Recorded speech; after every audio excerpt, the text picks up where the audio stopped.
ဒုတိယတဦးကတော့ဂျက်စမင်ရစ်ချာဆွန်ဆိုတဲ့12နှစ်အရွယ်ကောင်မလေးပဲဖြစ်ပါတယ်သူမဟာဆိုရင်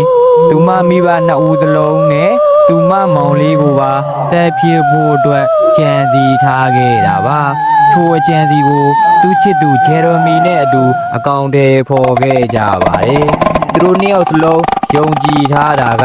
အဲ့ဒါကတော့Hotel Lifestyle ကိုယုံကြည်ကြပြီးဘဝလွတ်မြောက်ဖို့အတွက်လူသက်ရမယ်ဆိုတဲ့သဘောထားပဲထားခဲ့ကြတာပါ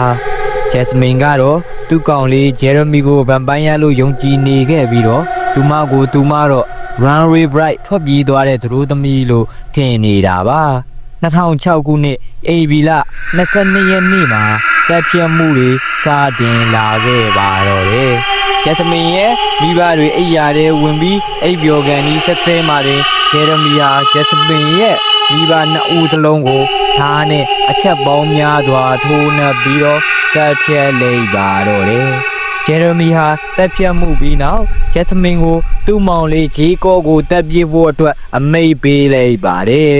ဂျီကိုအခန်းစီကိုဂျက်စမင်နဲ့ဂျယ်ရမီတို့2ဦးအတူဝင်ရောက်လာခဲ့ကြပါတယ်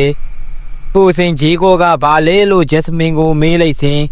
ဂျယ်ရမီနဲ့ဂျက်စမင်တို့ကသူမမောင်လေးကိုခေါင်းအုံးနဲ့ဖိပြီးတက်ဖြစ်ဖို့အတွက်စတင်ကြိုးစားခဲ့ကြပါတယ်။